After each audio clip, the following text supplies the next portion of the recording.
I guess we can get started. Sure. Welcome to the next installment of Gridiron and Gridlock.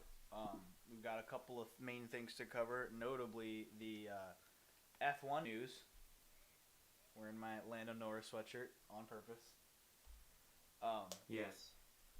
And the World Series just finished in a pretty spectacular way. I feel like we have to start with the World Series just because Game 7 last night, the Dodgers That was win. wild. And honestly, like, what a crazy game that was. Like, it goes into extra innings, and the Blue Jays had a chance in the bottom of the ninth. They had bases loaded. Yep. And then I think in the bottom of the 11th, they also had bases loaded. Yeah. They just couldn't finish it. Both times as well with one out, I believe. And they couldn't even push across a run. And what's funny is, like, I mean, I posted a video on our channel about how I thought the Dodgers were going to just roll over the Blue Jays. Yeah. And I was wrong. I mean, no, I did predict the Dodgers to win, but I didn't think that it was going to be this hard fought of a series. Yeah. I saw last night after the game there was a broadcaster for Toronto, and he was like, I know this is going to sound like sour grapes, but I do not believe the better team won this series. And I'm like, what? I just don't know that that's an appropriate comment to make after you just blew two bases loaded scenarios, and you're like, I'm not sure that the better team won. Because, like, I mean, even a sac fly gets you a run to tie it. Like, if you only have one out, you got bases loaded, just pop one straight up into the air, sac fly. Yeah, and it's not even that. It's just also that the Blue Jays were up 3-2 in the series, and they had Game 6 and 7 at home. Yep. And they lost both games. Like, I mean, the Blue Jays, like, as well as they played this series, because the Blue Jays did play well this series, you can't sit here and say they're the better team when they blew 2 games at home. Yeah. You know? No, I do think the Dodgers deserve that. I think I agree with you. I was not expecting it to go to Game 7.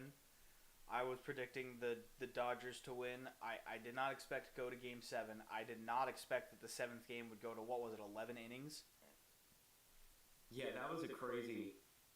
That's insane. And also, let's talk about Yamamoto winning MVP, because this is absolutely insane.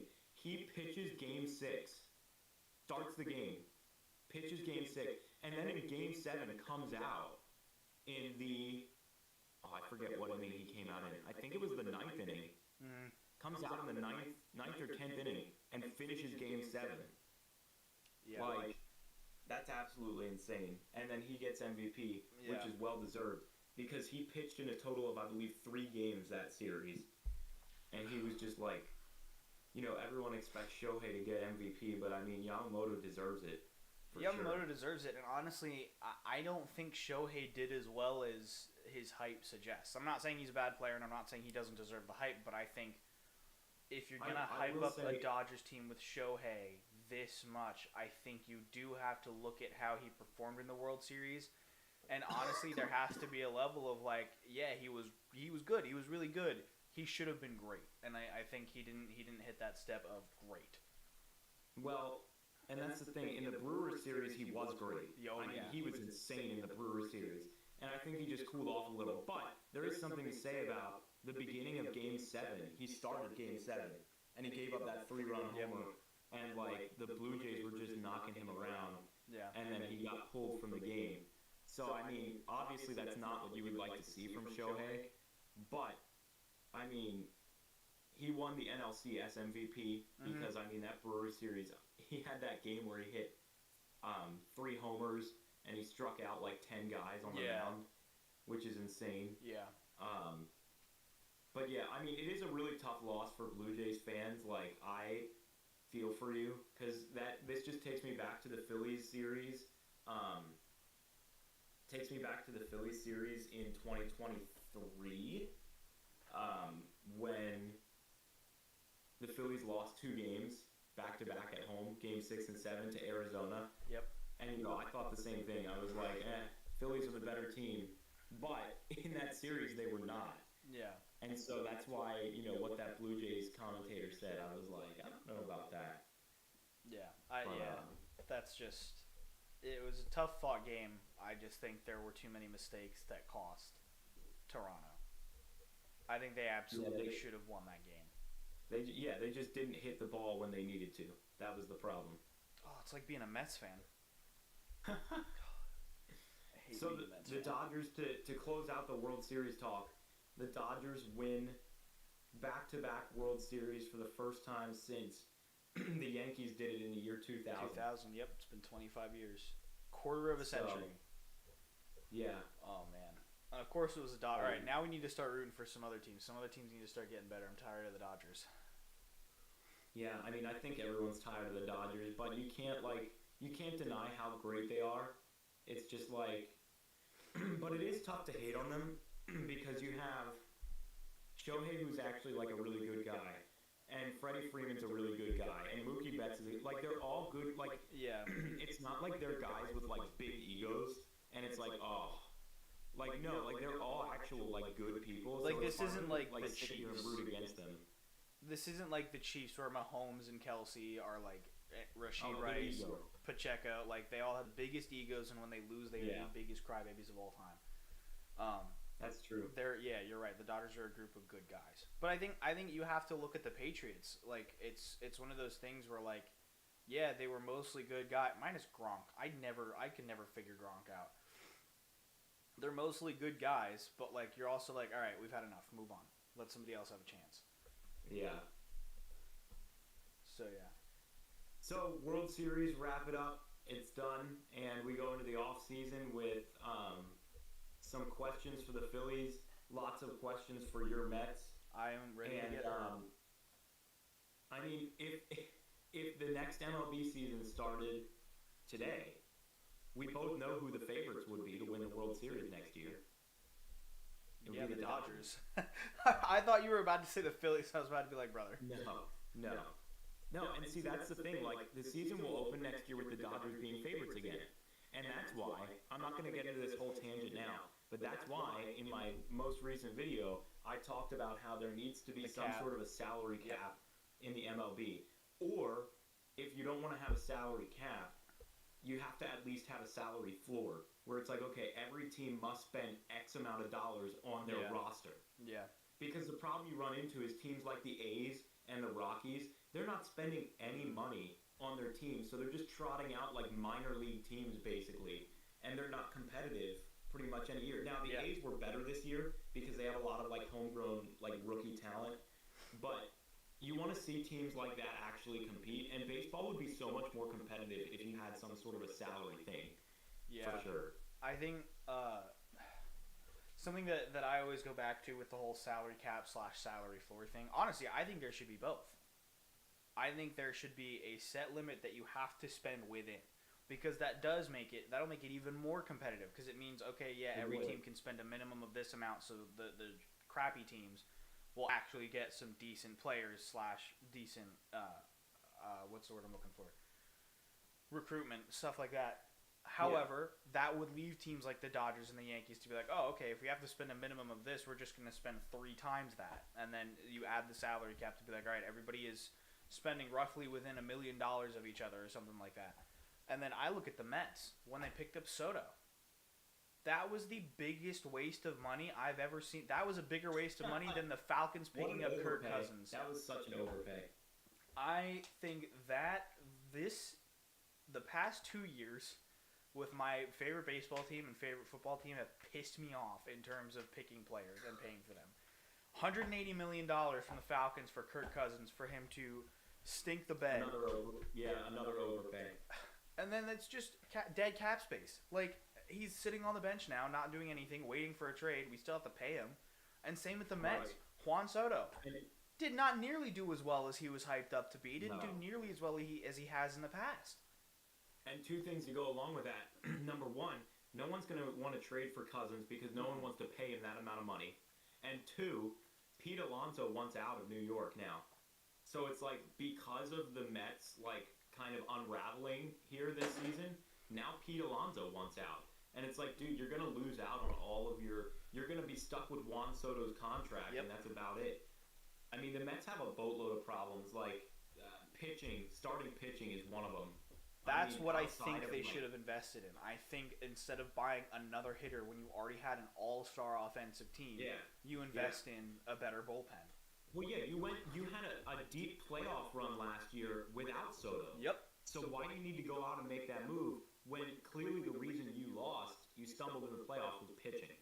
Yep, exactly. And you barely made playoffs. Well, barely made playoffs. Everybody was saying, "Oh, your problems are pitching. Your problems are pitching. Your problems are pitching," and then they were like, "Big hitter," and they bought him instead. I was like, "Okay, that's great." 1, he didn't do as well as he should have, and 2, now you have nobody that can actually like. If you're scoring runs, that's great, but when the other team is scoring twice as many runs on you because they're lobbing softballs at them, there's no point. Like. And that's the thing, like, in no way is Juan Soto a bad player. It's just, I think he's overpaid. I mean, he's making, if I remember correctly, he's making roughly around what Shohei is making. Yeah. If not, he might be making a little more than Shohei, which makes absolutely no sense. I mean, regardless, anywhere in that tier with Shohei, he does not belong in that tier. No. Because here's the thing. He has great plate vision. He's a great hitter. His defense is not good at all. So it's like he's only valuable in the DH spot, and you're paying a DH, I think it's $800 million. Yeah. It's like, dude, not worth it. Yeah, it was so... I was so annoyed when I saw the news. And my dad, who is a very hardcore Mets fan, was like, "Oh, awesome, you know, we're going to have another big hitter." And I was like, yeah, that's good, but... Why? My brother, another huge Mets fan that doesn't really understand baseball as much as he thinks he does, was like, "Oh, we've got another great hitter. We've got Pete Alonso and Juan Soto. Like, oh, this is going to be amazing." And I was like, okay, who do you have to stop the other teams from scoring runs? No one. Yeah, sure, you got a Golden Glove in Francisco Lindor, who did not do as well in the outfield this year as he used to. And you have a Little League softball team in your bullpen. And you're like, "Oh, no, we got Juan Soto and Pete Alonso. We're okay." Yeah. Well, congrats to the Dodgers. Sorry to the Blue Jays fans. A great series, and I think we'll wrap up that segment of baseball. Yes. If you are watching, feel free to drop some comments or takes in the chat that we can discuss. And we're going to move on to some F1 recap from last weekend's race in Mexico. And I'll let you take point on this one, Ethan, because that was a crazy race. Lando Norris, world champion 2025. Come on. Let's speak it into existence. He just took the lead of the Drivers' Championship by 1 point. I think he is now officially living in Piastri's head rent-free. I think the Red Bull is starting to show weakness. Okay, so who's your prediction to win the Drivers' Championship this year? Me? Yes. At this point in time, I know you said Verstappen a couple of sessions ago. Because, I mean, that was undeniable momentum. Oh, yes. Because now, the problem now is Verstappen has to be absolutely perfect from now till the end of the year, and I just don't see it.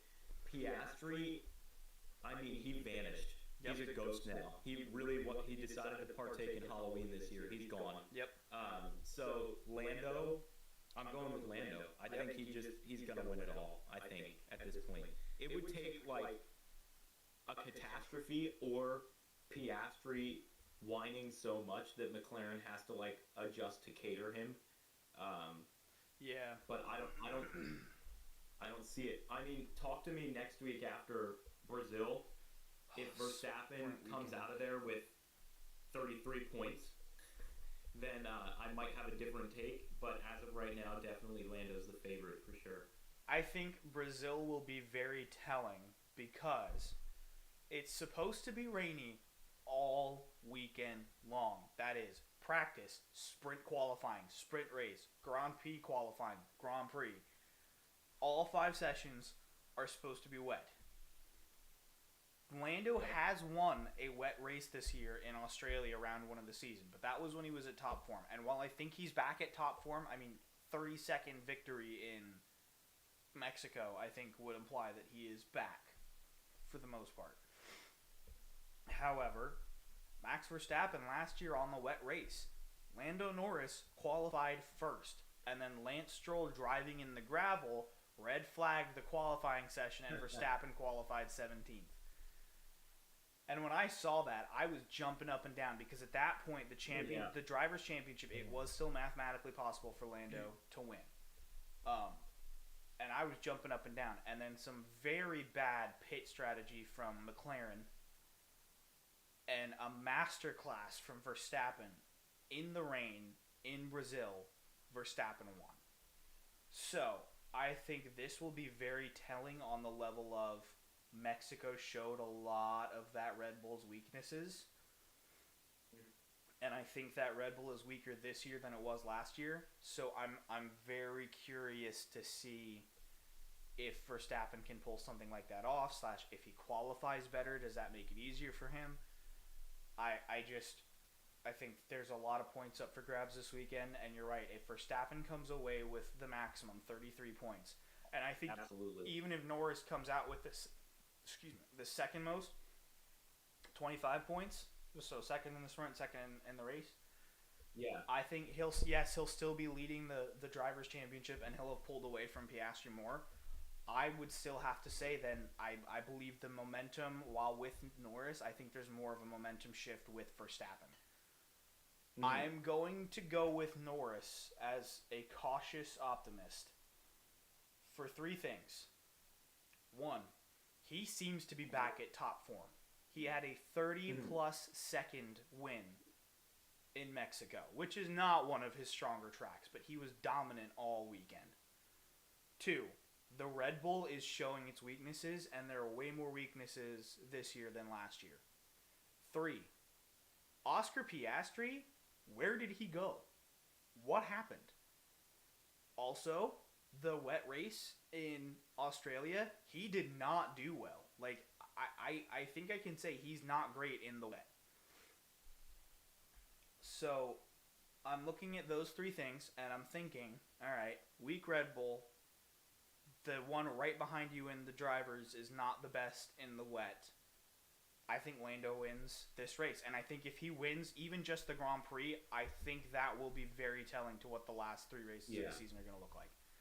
And here's the thing. I mean, personally, I would love to see Verstappen get even closer because I want to see the competitiveness that could happen.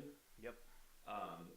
Like, if Verstappen, Piastri, and Norris are within 10 points going into the last race, like, that would be insane. Yeah. But I also would like to take a moment to, I mean, I was completely wrong in the sense of I thought Mercedes had the second in constructors. I thought they had that in the bag. Ferrari took it. Ferrari took it. Ferrari had a really freaking good weekend. Like, Charles Leclerc has been really good recently. Yeah. I mean, he's been... So, I mean, congrats to Ferrari. But if we look at the team standings, they're all separated by 10 points. Ferrari and Mercedes and Red Bull. Yeah. Call me crazy, I think Red Bull jumps up to second in the constructors before the end of the season. Yeah, I think they could. I think if Yuki can pull his head out of his butt, I think there's a lot of points in it for Red Bull. I don't know why. I don't see Ferrari holding second as well as they've been doing recently. I don't know if I see it. Do you? Here's the thing. I'm looking at Mexico, and I'm thinking Charles Leclerc, while, yes, he lost to Lando Norris, did really well. Hamilton should have been on that podium with him if it weren't for that 10-second penalty, which I think was bull.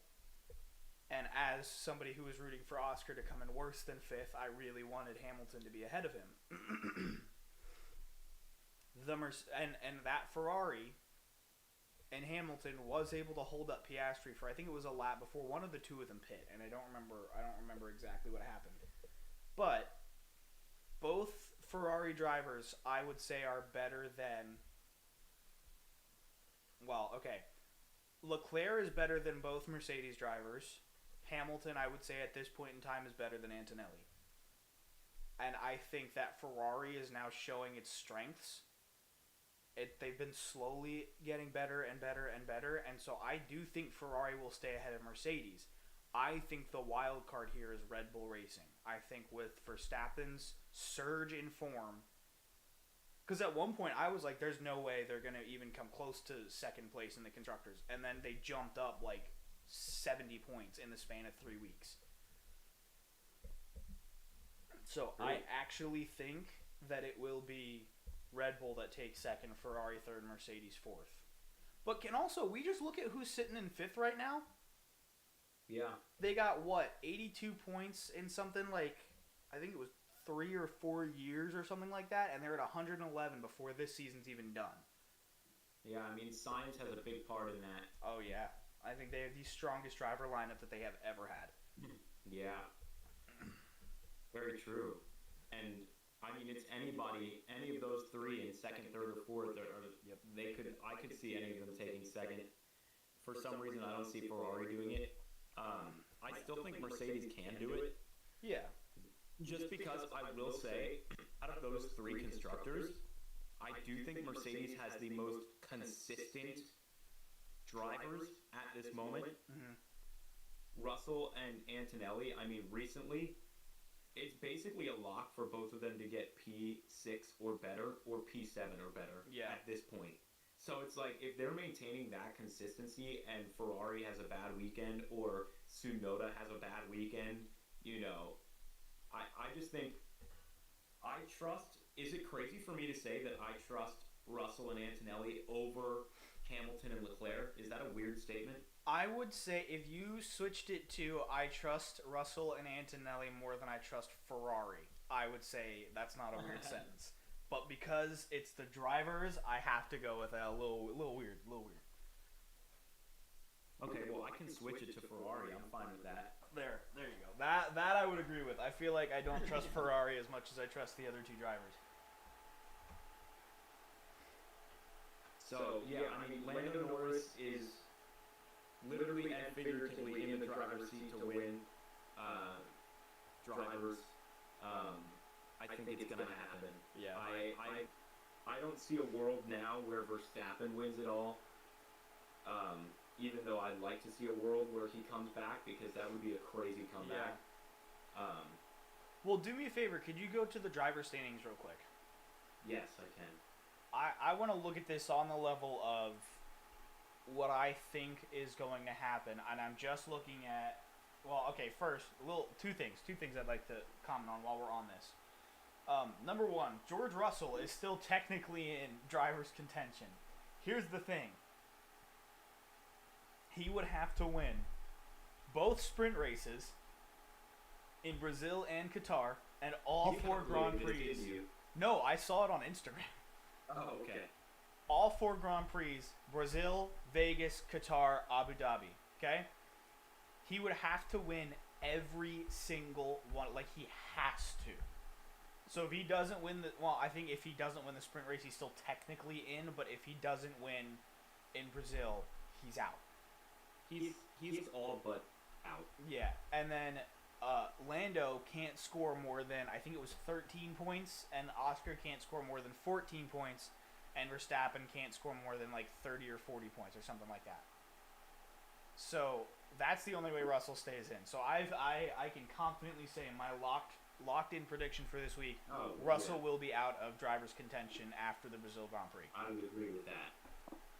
Here's what I would like to do. Say Verstappen wins both the sprint and the race. Plus 33 Which is points. Very possible. Yes. Which is very possible. Very possible. Plus 33 points. That would put him at 354 points. Still lower than both Norris and Piastri. I think Mexico really hurt him. I get that he still came in, what was it, third, I think? He still finished on the podium. Oh, yeah, but can we talk about that horrible VSC, virtual safety car? I think Verstappen would have passed Leclerc had that not happened. I don't think Piastri would have gotten past Behrman, though. No, I think Verstappen with 2 laps to pass Leclerc would have been, I think he would have at some point. Yes. But I know Leclerc has been very good at defense recently. Yeah. But Verstappen was going to make the pass, and then the VSC happened, and I just think that's ridiculous. I mean, it was signs, right? Yeah, it was signs. And he pulled off on the escape route. He drove the vehicle off of the track and even off of the sides, too. And so, why the VSC? I actually have a theory on that. I have to believe, I don't know if you saw all the memes and stuff, but during the other safety car that happened, and the marshals ran out to I saw. to pick up debris early on in the race, and they were like lost and almost hit them. And then, you know, the Mexican president, the guy that's in charge of the Mexican side of the FIA was like, oh, it was Lawson's fault. Like, what was he supposed to do? Stop in the middle of the track and wait? Like, no, you shouldn't have sent your marshals out. Regardless of, in my eyes, I view that as a completely different scenario. Yeah. But I understand. But I think that scared the crap out of the FIA, and the race director was like, nope. It should have just been a caution. Yeah. It should have just been a yellow flag caution in that sector. Yep. That's all it should have been. I don't understand why the VSC was needed. And I think I was told by that. It is one of the slowest corners on the calendar. Not just on the track, on the entire F1 calendar. Right. Yeah. It's not like people are going 200 miles an hour or like 150 around a turn. They're going maybe 40. Yeah. Like, sorry, there's no... So just call the caution. Yeah. Just call the yellow flag caution. You can't pass anybody until you get to the straight. Yep. Like, why? It shouldn't have been that close. Like, the FIA with their decisions just make me upset sometimes. Yeah. Like, I mean, it's like referee in any sport. You get upset at the refs. Mm-hmm. Any sport. Doesn't matter. You would like to see that officiated better, that in that moment. Because then at least we could sit here and say, if Leclerc actually got a second, we can say, oh, he earned that second. Yeah, he earned the P2. I can't sit here and say that he would have still gotten P2 without the VSC. And I hate to say that, because I want to give Leclerc that credit of, okay, you got P2, but I don't know. I just don't think he would have. And, you know, I think all the Oscar Piastri fans are like, oh, if that hadn't happened, like, they're protecting Lando, it's British bias. And my thing is, like, Behrman won at the beginning of the race, past Verstappen, past Hamilton, past so many other people, and then held a lot of others off. I think Piastri was too far back and wasn't showing strong enough pace for me to be like, yeah, he would have caught and passed Behrman. He might have caught up to Behrman on the last corner of the last lap, but I don't think he would have gotten past. So I think, you know, yeah, that might have been a factor in Lando now being in the lead in the drivers, but I really don't think it was that big of a factor. No, and I'm gonna be so honest. If people are upset about that, listen, Piastri is 1 point down. It's not gonna come down to 1 point. Yeah. It just won't. Especially between Piastri and Norris, it won't. Yeah. Because Piastri's on such a downhill right now. And I mean, he claims that he's not mentally affected by it, but I don't think that's true. Just because I can read his body language. Yeah. Like, just by reading his body language, I can tell that he's not really... He's not happy. You know. I also think, like, I'm very worried if this driver's championship comes down to 3 points or less, I will be so ready to watch everybody cry, Monza switchback. Switchback, that's what did it. That's the only reason Lando won. And, like, there's just nothing we can do about the F1 fan base anymore. We are a horrible group of people. That's why I sort of want Verstappen to come back, because then that's non-negotiable. Yeah. It's like, okay, and it would allow the F1 world to just you could just shift to the side, like, okay, the McLaren drama. Yep. You know, they didn't win it. Verstappen came back. Hot take. Why do I feel like if Verstappen comes back and win this, it actually puts less pressure on McLaren in the future, like starting for next year? And the reason I say that is because, okay, if Lando or Oscar wins it this year, then you're going to have that whole, favoritism argument. If Verstappen wins, maybe McLaren just takes a step back, regroups, and then they run it back next year. But if, like I said, if one of the McLarens wins it, then you're going to have this big debate. Somebody's going to be upset, and then it's going to cause a lot of off-season drama. I feel like if they lose it, they may just, take a step back and be like, okay, reassess. But, I mean, it's also possible that they don't do that. I think it gives them a better chance to reset and maybe not have as much off-season drama. Yeah. I don't know. I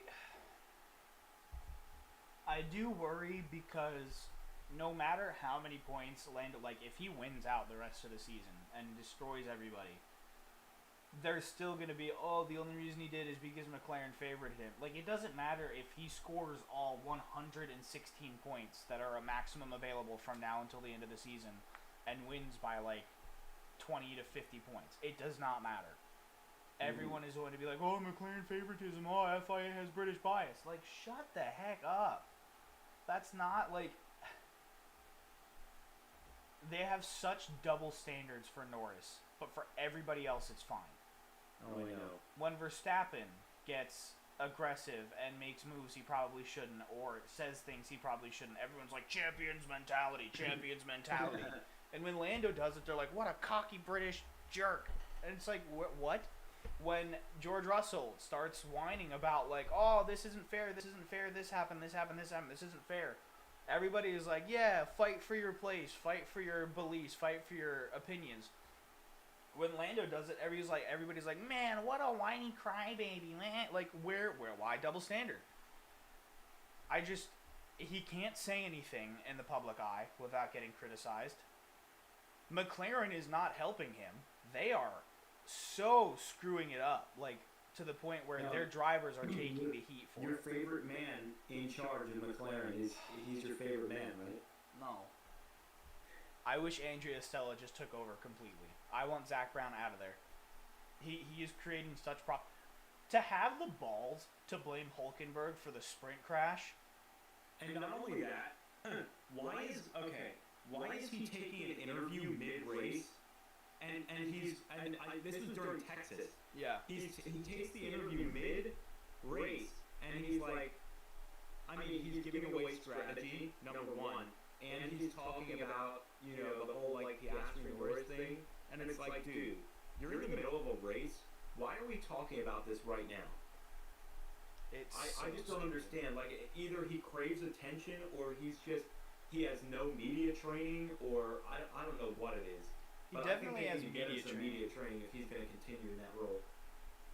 I think he's just so, he's so focused on trying to make McLaren this, pristine, beautiful, we're the best, which, they are the best currently, but, he's so focused on that, he is throwing so much shade at literally everyone and every other team.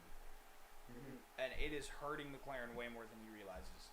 And anything that Oscar Piastri says is gospel. Anything that Lando Norris says is turned against him and he's criticized. Everything that Zach Brown says deserves to be criticized. Mm-hmm. And I think that's unfortunately the environment that McLaren has created. And, I used to like Piastri until this year. And I simply don't like him because of his fan base. It's just such a civil war in McLaren right now. That's all I can say about it. Yeah. It's just there's stuff going on the inside, and we're not even getting the entire story. But as a public, we can clearly see that there's some sort of internal problem at McLaren. Yeah. And I don't think the drivers had a problem with each other at the beginning of the year. Nope. I think now they do. I think now they dislike each other. Yeah, I think I have to look at, everybody saying Oscar should leave. Where would he go? Where is he going to go that's going to give him this chance to win the Drivers' Championship? And you can't be like, Oscar's the best. Why is he losing to his teammate then? And I might argue now that Leclerc and Hamilton aren't going anywhere either. Yeah. I think that they're starting to show some life with the car. Yeah. And I think Ferrari would be smart to run those guys out there next year. But I mean, we know, I would bet on, we know who's getting that second Red Bull seat. Yeah. Yeah. We know who's going to get it. Yep. There's no way he doesn't. So, yeah. But I mean, just one last thing before we're going to switch over to NFL here soon. But can we end the F1 day with some rookie talk? Sure. Because there's been a lot of really great rookie play, especially this past weekend. Lots of great rookies. Yeah. I mean, Ollie Behrman was the story of the week. Dude, I'd say story of the month. Like, take out the Singapore bumping, take out the Singapore or the Texas crashing. No, leave those in. I still think Ollie Behrman's performance in Mexico was the highlight of the F1 world this past month and a half. I mean, and honestly, I'll be completely honest. Like, I know he's a great rookie driver. I just didn't see it coming Neither did I. Mexico. I mean, that blew me away. Although, when you look closer at it, Haas tends to do very well in Mexico. Yeah. After looking at, like, the history, Haas actually tends to qualify well at Mexico. But yeah, Ollie Behrman, he's been great. And then if we look at Bortoletto as well, Yeah. I know he's sitting at the bottom of drivers, but he's recently not been too bad. Yeah. We also have, Antonelli's been steady. He's been like P7 for a long time now. He's just going to chill out right there. Yeah. Although I think it's possible for Albon to catch up. It is possible. I don't see it happening, but I think it's possible. I think Antonelli's locked into P7 finish. Yeah. In my opinion. I think Albon could, but I think Antonelli's locked there. Yeah. It'll be interesting to see, though. I mean, can we look from P9 all the way through, like, P17? That's 28 to 41. That's like that's a 13-point difference. Yeah. So if any one of these drivers from Hulkenberg down to Tsunoda has a great weekend, you're going to see them jump up a lot. Can we also talk about how low Tsunoda is right now? Yeah, I mean... And he hasn't been replaced. Like, Red Bull has been known to just be like, you're done. And Tsunoda has been their golden boy. Like, not actually because it's Verstappen, but, like, they kept him on at V-Carb, passed him up for Lawson, and then they were like, he's performing worse than Lawson? Yeah, we'll keep him in. What I will say is, Tsunoda, you can't lie that he is a team player. Yeah. For sure. Like, and I think they're just going to ride him out till the end of the season Oh, and say, look, we appreciate, because he really is a team. He is the definition of a team driver. Yeah. I mean, he drives for Max. Yeah. He doesn't drive for his own results. He drives for Max. And, in my opinion. And you know what? That's great when you're fighting for a Constructors title. Red Bull was never in the conversation for Constructors title. And so at some point you have to be like, okay, I need to prove to other teams in case I get dropped that I'm a good driver. And he has not been doing that. I mean, I think he would still get picked up by someone else. I think maybe Alpine. I was going to say, Alpine,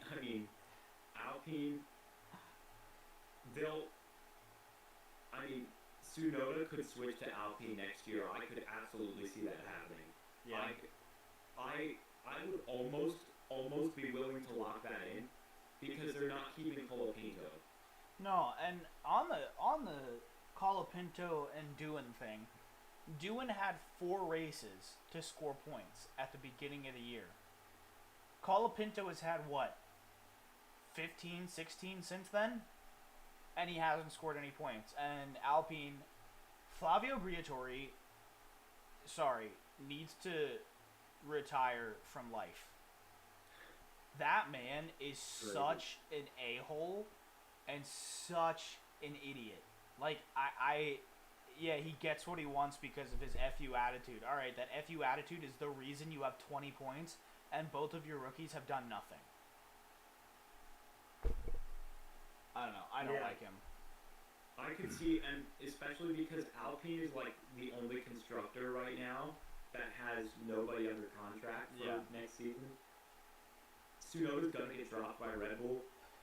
I could almost guarantee a Tsunoda to Alpine move because Tsunoda's gonna want to keep driving. Alpine is probably gonna want some sort of veteran presence to do something with the vehicle. Yeah. Now Tsunoda's gonna finish in the bottom anyway, unless Alpine makes significant changes, but I doubt it. But at least he would still have a job. Yeah. Although if you look long-term outlook for Tsunoda, it doesn't look great. I saw a couple of hints about like possibly going to IndyCar. I don't know where that came from, but like maybe. I mean, my thing is like you can justify being at the bottom of the table when you're in an Alpine. But when your teammate is fighting for a driver's championship, regardless of who said teammate is, yes, it's Max Verstappen. That means the car is still capable of winning races. Right. Like capable of being on the podium. And Tsunoda has done nothing. Right. Yeah, he played the team game in Mexico, which was good. He didn't really do it for that long though. I was actually really rooting for Yuki to hold up Piastri for a while, and I thought, oh, he's in a Red Bull. This should be. Oh, there he goes. Like, it was kind of like, he held him up for like a lap. I don't know. I think V-Carb is having, a pretty good year with their drivers. Well, and here's the thing. Everybody's always like, oh, Hadjar is so much better than Lawson. Hadjar is so much better than Lawson. He's only 9 points ahead. Yeah. Like, I don't understand why. And also, can we look at Lance Stroll and Alonso? They're only separated by 5 points. Yeah, so, there's a lot of inter-team battles. Like, I mean, Albon and Sainz, well, I guess that's a bit of a bigger difference. No, but like, Albon's running away with it. You got to look at Hadjar and Lawson, Alonso and Stroll, Behrman and Ocon. Like, I mean, this is... Behrman and Ocon 2 points away. Yeah. Yeah. So, we'll have to see how the rest of it shakes up. I'm very interested to see which drivers continue next year and which get the boot. Yeah. But Alpine's going to run out a completely new lineup next year for sure. I think they keep Gasly. I think if he is able to bring that absolute garbage truck to 20 points, I think they keep him. They may keep him. It may be Gasly and Tsunoda next year. You know what I'd like to see? This is going to sound stupid. If Red Bull decides to keep Hadjar and Lawson at V-Carb or Hadjar declines the move because he feels the V-Carb is easier to drive, I wonder if Pierre Gasly goes back to Red Bull after, 5 years? Interesting. Because he has the experience. He is able to score points in that garbage truck, and he's 8 points behind Red Bull's second driver. I would love to see Nico Hülkenberg in a good car. He should be next year. I mean, they're turning into Audi. Yeah, I would love. I want to see him, and I mean, this year he's having a good year in a kick, But I would love to see him be more competitive in the future. Yeah, me too. But anyways, I think that wraps up our F1 talk. Let's get into some NFL for this week. So I pulled up the playoff picture, and it's just, I think the NFC is locked in. I think a lot of people think the NFC is locked in. The AFC is a mess right now. So if we take a look here, if we just look at the top 3 seeds on each side, one of these things is not like the other. This is insane. Like, I would have expected the Broncos I would have expected the Packers. I would have expected the Eagles. I would have expected the Bucks. Patriots and Colts, where the hell did they come from? Out of nowhere. And it's not just like, oh, they're in the playoff picture. No, they're leading the AFC. Yeah, it's kind of insane. I mean, so if we look at the AFC, we've got the Colts 1 seed, Patriots 2, Broncos 3, Packers 1 on the NFC, Eagles 2, Bucks 3. If we scroll down, we have the Steelers at 4, which is kind of insane. Seahawks at 4, Bills at 5, Lions at 5. Yep. Chargers at 6, Rams at 6, and Chiefs at 7, Niners at 7. Yeah. I feel like for the NFC, I don't see any of these teams getting booted out. No. Packers, Eagles, Buccaneers, Seahawks, Lions, Rams, Niners. I think that's the NFC playoff field right there. Only thing that I could possibly see changing is if Niners. I think the NFC West has so many good teams, and like even the Cardinals at one point that I was like, maybe they can make it in. But I think the Niners and Rams are just stronger than the Seahawks. I don't think the Seahawks will stay at the top of that division for long. I do still think they make playoffs though. Yeah. And then if we scroll down, we see the teams that are on the bubble: the Jaguars, the Bears, the Texans, the Panthers, Bengals, Cowboys, Ravens, Falcons, Raiders, Vikings, Browns, Commanders, Dolphins, Cardinals, Jets, Giants, Titans, Saints. Theoretically, no one is mathematically eliminated. However, these 4 teams that we're looking at right here, they're done. Yeah. Oh, no. There's no way. And I mean, the Jets will find a way. If I could just touch up on each team for a second. Sure. The Saints are looking for trade partners. They want to get rid of either Chris Olave or Rashid Shaheed, their wide receivers.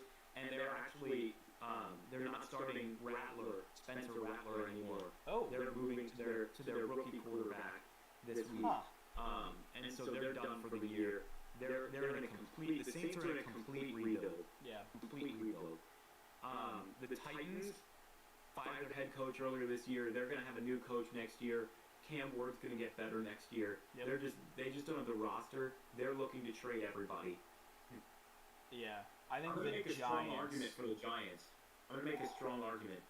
The only reason they are where they are right now is because Neighbors is hurt. Yep. Scatterable just got hurt. Dart is a rookie. Yep. They started the first 3 games of the season with Russell Wilson. Yeah. If they hadn't done that. Yeah, I mean, I think the Giants have a bright future. Obviously, they're done this year, but they have a bright future, that's for sure. The Jets are done, even though they just got their first win. They're done this year as well. Yeah. Dolphins are done. No Tyreek Hill for the rest of the year. They're actually looking to trade possibly Jalen Waddle, their wide receiver 1. They want to run for him. They're also looking to trade. A lot of these guys are looking to sell. Cardinals, Kyler Murray's been out for a couple games. Yep. They're just not competitive. I mean, I don't even know where to start with the Commanders. They are so up and down. I can't. They're like the Falcons. I don't know if they're a good team or a bad team. You know what I mean? I have no clue. They're pretty good when Daniels plays, but I mean, we thought they'd be better this year because of their new, they have Deebo Samuel now, but I mean, they just haven't been playing up to expectations this year, and Daniels being out hasn't helped either. Yeah. The Browns, it's time to start Shedeur Sanders. That's my take. I agree because with that. Dylan Gabriel's not doing anything, and you have to see what you have with Shedeur Sanders. Because guess what? If Shedeur really isn't that good, then you have to draft another quarterback. Yep. Or sign another quarterback. And I mean, I think Shedeur is going to be the answer. And at the rate their records are going, they will definitely have a top 5 pick. Oh yeah. So why not just throw Shedeur out there and see what he's got? Yep. Vikings, I think they still have the potential to do something this year. J.J. McCarthy comes back this week. Yep. But I still can't see it. Yeah. Because JJ's in his second year. He was hurt all of last year. He was hurt most of this year. I don't see them. I think JJ can be good, but I just don't see it. Raiders, write them off. They're done. Yeah, they're done. Ravens have some new juice now with Lamar back. It's possible. Yes. Falcons. Oh. again, I don't know where to start with the Falcons. What are the, like? I don't. How do you win? Yes, Jaden Daniels is out against the Commanders. That does not mean they are the worst team in the division or in the league. You win against. They have 3 wins. Okay, all 3 wins were against teams that were in playoffs last year.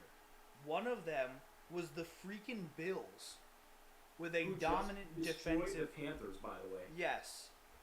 You lose 30-0 to the Panthers, and that I was like, all right, maybe that was just a fluke that they just were out. Like, I don't know what happened, but it happens to the best. Any given Sunday, it happens to the best of them. Buccaneers, I think they should have won that game had they not had Younghoe Koo in, because he missed 2 field goals that game, including the game. They should have won that game, for sure. I think, even if I ignore the fact that they fell apart in Carolina, I think they should be 5-2 because they should have beaten the Dolphins. Call me crazy. They should be 6-1. They should have won against the Buccaneers. And just looking at maybe not score-wise, but the teams that they lost to, the Panthers and the Dolphins, are you kidding me? It's just, it blows my mind. I've never seen a team who, okay, let me just say this. They are underdogs this week against New England. Yep. And New England's the better team. Watch the Falcons win today. Exactly.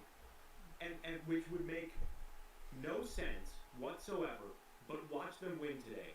Because they always beat the teams that you never expected them to beat. Yep. And then the teams that should be easy wins are never, they'll either get blown out or they'll lose a heartbreaker.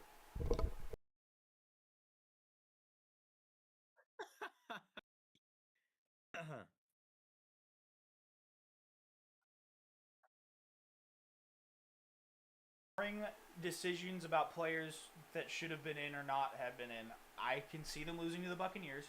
They better split with the Buccaneers later on in the season.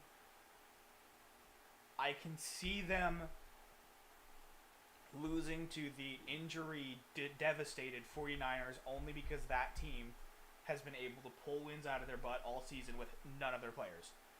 True. Plus, all the players that Kyle Shanahan sacrificed to the injury demon to make sure McCaffrey still plays is clearly paying off. So those 2 losses I can see. They should not have lost to the Dolphins. I don't care that both Penix and London were out.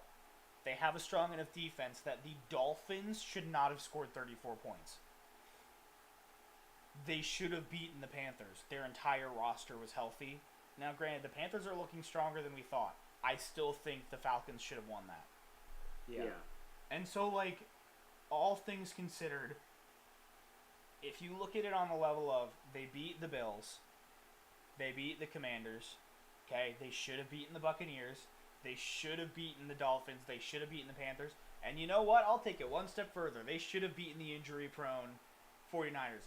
They had a very real possibility to start this season 7-0. Absolutely. They've just been blowing it. Yep.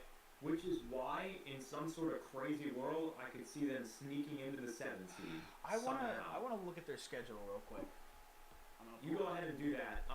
Ravens, I think that they still have a very viable path to the playoffs because Lamar's back. The Cowboys' defense is literally Swiss cheese. They're horrible. The Bengals with Joe Flacco look better offensively. Their defense is still a mess. The Bengals and Cowboys are carbon copies of each other. Yep. Very amazing offenses, horrendous defenses. Yeah. The Panthers are looking much better this year than we all thought. Absolutely.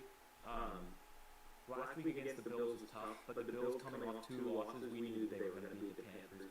Yep.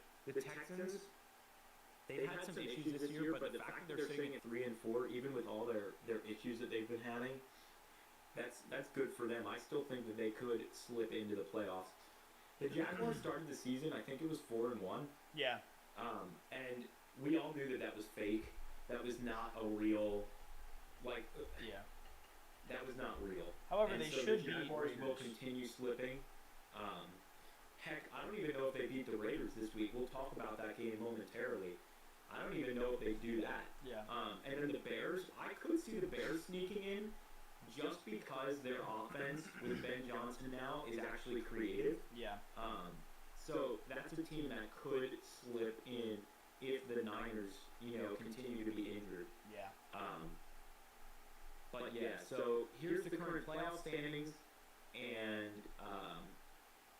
to move on to predictions for the week, but do you have any updates on the Falcons schedule that you wanted to mention? There are obviously 9 games left for the 3 and 4 Falcons. No, 10 games left for the 3 and 4 Falcons. They would need to win 6 of them to have a winning record. They play their next 2 weeks are insanely difficult. They play in New England, and then they go to Indianapolis. So they play Patriots away, and they play the Colts away, who are literally the number 1 and number 2 seeds in the AFC. Granted, when going against the number 1 AFC team, apparently they are the best team in the league. So, we'll see. Do with that as you will. Going based off of NFL logic and not Falcons logic, I say they lose the next 2 games. They go 3 and 6. They can only lose 1 more game for the rest of the season. Here's the issue. From December 7th through... Well, okay, I'll just go through their schedule, and you tell me win or loss. Patriots. I think that's probably a loss. Colts. Probably a loss. Okay, so they're 3 and 6. Panthers. Win. Yep, I think they split with the Panthers. All right, so 4 and 6. Saints. Win. 5 and 6. Jets. They better win, but that's one I could see them losing. Yes, we'll say win. 6 and 6. Well, I'll give them a win. Yep, 6 and 6. Seahawks. I think that could be a loss. Wait, is it in Seattle? No, it's in Atlanta. And it's in the winter. I still think we have to go Seattle. You know what? Do you really think they're going to go on a 4-game win streak, though? That's the question. Well, Seattle, later in the season on the road, I don't know, and that's a long trip for them. I don't know. Seattle, sometimes when they're on the road, later in the season specifically, they start to get a little bit travel tired. Yeah. I'll still go Seattle there, but I could see Atlanta win that. So 6 and 7. Then they play the Buccaneers. I do think that they'll split with the Bucs. So do I. Although there is a world where I see the Bucs winning that game, but we'll give them the split there. Yeah. Oh, I absolutely see the Buccaneers. I think that first loss of the season is going to determine whether or not they make playoffs. It might. Yeah. So that puts. We'll just say Falcons split. It's 7 and 7. Okay. Then they play the Cardinals. That'll be a win. Yep. They'll win that. I see 8 and 7. Then they play the Rams. Hell. Yep. Puts them at 8 and 8. Then they play the Saints again. And they'll win that. So that puts them at 9 and 8. Theoretically, that puts them at 9 and 8. 9 and 8 is best case scenario. At the way that they started, best case scenario. Looking at their entire schedule overall, I think if they can beat either the Patriots or the Colts, it's possible. Yes. If they steal one of those games, they could sneak into the playoffs. And you know what? I think, call me crazy, I think the Colts will be the game that they steal it. Maybe. I don't know. I mean, I think they could steal today. Yep. They could. I think they could. But let's get to the predictions for today, though, for today's games. Before we move on from the Falcons, can I just say one thing? Sure. Going into this season, I thought their floor was, let me do the math here, 0 and 1, 1 and 1, 2 and 1, 2 and 2, 2 and 3, 2 and 4, 3 and 4. We did not know the Patriots or the Colts are going to be this good this year, so I thought it was 4 and 4, 5 and 4, 6 and 4, 7 and 4, 8 and 4, 8 and 5, 8 and 6, 8 and 7, 8 and 8, 9 and 8. I thought their floor was going to be 9 and 8 this year based on their schedule, and that their ceiling was going to be like 12 and 5. Yeah, man, their floor is looking like their current ceiling. It is. There's no way it's not. I hate being a Falcons fan. I don't even want to watch the game today. I don't even know if I can. Anyway. But this is a game they'll win today because they're underdogs and it's stupid. What do you say we both put $5 on them to win? steamrolled the Dolphins, which I kind of expected. Yep. Let's do the AFC games first. We have the Broncos visiting the Texans today. Broncos. I will say Pat Surtain is out for the Broncos. That's your number one corner. So we could see Nico Collins have a crazy day. Yeah. See, I still think, though, C.J. Stroud has been not showing his form that he had last year. He hasn't. This is one I could see Houston winning at home. But you say Denver? I think Denver. I think they're just overall such a strong team. They are. I'm worried about the loss of Surtain, though, their best corner. I do think overall they do have the better team, but I'm worried about that for them. But we can give them the win, although I do think the Texans can win that game. Yes. Chargers and Titans, we know the Chargers will win that. Yep. Colts at Steelers. This one will be close, but I do think I have to go with Indiana Jones. Yeah. That is such a good... The Steelers' defense has been horrible so far this year, and it's the highest paid defense. Yeah. We have Jaguars and Raiders. I'm sorry. I know you think Raiders could win this. I have to go Jaguars. I'm going Raiders. All right. Fair enough. I think this is the, quote, upset of the week because not only are the Raiders at home, but I don't know, man. I think they're going to come out hungrier. Jacksonville just lost Travis Hunter. He's on the IR now. That was like their most explosive wide receiver, and he played defense too. The phenomenal rookie. Yeah. Without him, I mean, Trevor Lawrence is turnover prone. He throws a lot of picks, makes a lot of mistakes. So are you going upset of the week is Raiders? I like the Raiders a lot. Right. I think Jacksonville isn't as good as they were a facade at the beginning of the year. And then we've got Chiefs at Bills, probably the game of the week right here. I have to go with Bills though because it is in Buffalo. See, we're split on this one. Oh my god. You don't get to we're not letting you put your Raiders in as a win and then we're also putting your Chiefs in as a win. That's fine. I'll put the Bills here, but I do think personally I think the Chiefs are gonna win, but we can put Bills at home, that's fine. You're insane. And we've got Bears at Bengals going into the AFC versus NFC games. What is this game? Like I don't think anybody's gonna watch this game. I don't even think anybody in Chicago or Cincinnati is gonna watch this game. What did I just do? I do think the Bengals offense at home will be great. Yes. Their defense sucks. However, Chicago's offense sucks. Caleb Williams, I don't think he's a great quarterback. So I think Joe Flacco at home, as crazy as that is, I think he's gonna get the win. I agree with that. So I'll take the Bengals there. Falcons against Patriots. If it was in Atlanta, I'd feel better about the Falcons' chances, but Ramondre Stevenson, Patriots' #1 running back, out today. True. I mean, I'm not worried about, other than last week as a fluke and the Panthers game, I'm not really worried about the Falcons' defense. I think they have a great defense overall. That just makes mistakes. I am going to take the Falcons today simply because it's a game they should not win, which means they're going to win. Yeah, exactly. All right, then you know what? This is my upset of the week. Falcons win it. All right, we got the Panthers traveling to Green Bay. We will all pray for the Panthers as they get massacred at LANDO Field.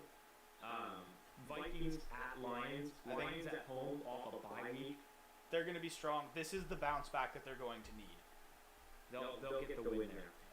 Niners at Giants. Even though the Niners are injury riddled, I don't see the Giants winning this game without their top offensive weapons. What do you say? Yeah, I say Niners as well. I think they're explosive regardless of who's playing at this point. They just play football. They are a team that is so rough and tough that, they get injured all the time. But you know what? It works. That's a testament, by the way, to Kyle Shanahan's great coaching. Yes. I would say he is probably the best coach I've seen other than Andy Reid in the past how many years? Yeah, he's great. He's phenomenal head coach. This Saints going to the Rams. This is my lock of the week. I do not see any other outcome than Rams winning. It is with the Saints starting a rookie on the road, and the Saints are in full tank mode. The Rams are coming off of a bye week. Yep. They get Puka Nacua back. Yep. If the Saints win this game, this would be the biggest upset, I think. I mean, the biggest upset, period. I'd say bigger than the Falcons beating the Bills. Like, oh yeah, easily. Easily. All right, we got to speed this up because I really have to go to the bathroom. Seahawks going to Washington. Seahawks. Well, I agree. Yeah, no Jaden Daniels. Daniels. Well, or if Daniels is, I think Daniels actually might be back this week, even though he's back. Seattle's a better team coming off the bye. Jacoby Brissett starting for the Cardinals today. And it's in Dallas.